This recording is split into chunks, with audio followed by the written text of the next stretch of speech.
महाराष्ट्रातल्या घराघरात बनणारी खमंग खुसखुशीत अशी कोथिंबीर वडी वरून एकदम कुरकुरीत आणि आतून पोकळ कशी होईल ते बघूया। त्यासाठी एक मोठी जुडी कोथिंबीर घेतली। कोथिंबीर अशा प्रकारे नीट करून घ्या। जास्तही खालचा भाग म्हणजे देठाचा भाग घेऊ नका। कोळा असेल तर घेतला तर चालेल। आता कोथिंबीर स्वच्छ धुवून 5-10 मिनिटं निथळायला ठेवा।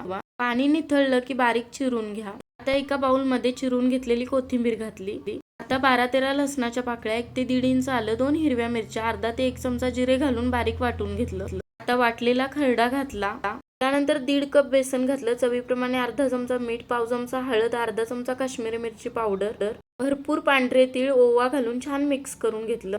कोथिंबीर मध्ये मॉइश्चर असतं त्यामुळे थोडं थोडं पाणी घाला। एकदम पाणी घालून पीठ बनवू नका आणि असं घट्टसर पीठ तयार करून घ्या। आता तेल लावलेल्या ताटामध्ये व्यवस्थित पीठ पसरवून घ्या। लक्षात ठेवा, असं घट्टसरच पीठ करायचं, यामुळे वड्या कमी तेलकट होतात। वरून सुद्धा थोडेसे तीळ टाकले। आता वड्या वाफवायला ठेवण्यासाठी कढईमध्ये पाणी उकळायला ठेवलं होतं। यामध्ये एक स्टँड ठेवले। पाण्याला उकळी आल्यावरतीच ताट ठेवा आणि झाकण ठेवून वड्या व्यवस्थित शिजवून घ्या। इथं मी मध्ये चाकू टाकून बघितला तर व्यवस्थित पीठ शिजलंय।